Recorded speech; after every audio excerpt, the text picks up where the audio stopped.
கம்யூனிஸ்டுகள், விசிகே போன்ற கட்சிகள் எங்கள் அணிக்கு வர வேண்டும் அப்படின்னு சொல்லியிருக்காரு.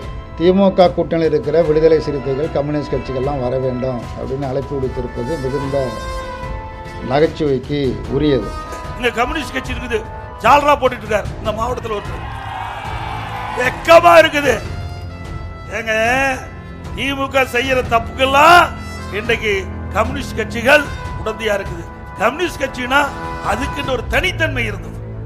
அங்கே மக்கள் பாதிக்கப்பட்டா உடனே கொடி பிடித்து போராடக்கூடிய கம்யூனிஸ்ட் இயக்கங்கள் இன்றைக்கு திமுகவுக்கு அடிமை சாசனம் எழுதி கொடுத்து விட்டது. நான் சொல்லக்கூடாது, சொல்ல வைக்கிறார் இங்க இருக்கிற கம்யூனிஸ்ட் தலைவர். இன்னைக்கு என்னைக்கு கை நீட்டி திராவிட முன்னேற்றத்துக்கு பணம் வாங்கினீங்களோ அன்னைக்கே முடிஞ்சு போச்சு கட்சி. நீ மறைக்க முடியாது, நீங்க மறைச்சு பேச முடியாது. ஏன்னா திராவிட முன்னேற்ற கட்சியே வெளிப்படுத்தி விட்டது. கம்யூனிஸ்ட் கட்சிக்கு இவ்வளவு ரூபா பணம் கொடுத்துன்னு வெளிப்படுத்தி விட்டது. பணத்தை வாங்கிய காரணத்தினால் இன்னைக்கு மௌனம் சாதிக்கிறீங்க.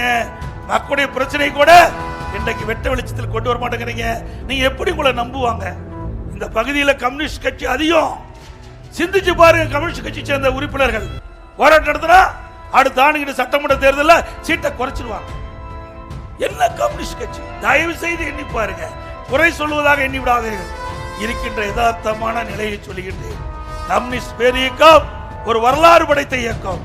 அது மாசுபட்டு விடக்கூடாது என்ற ஒரு நல்ல நோக்கத்தோடு சொல்கிறேன்.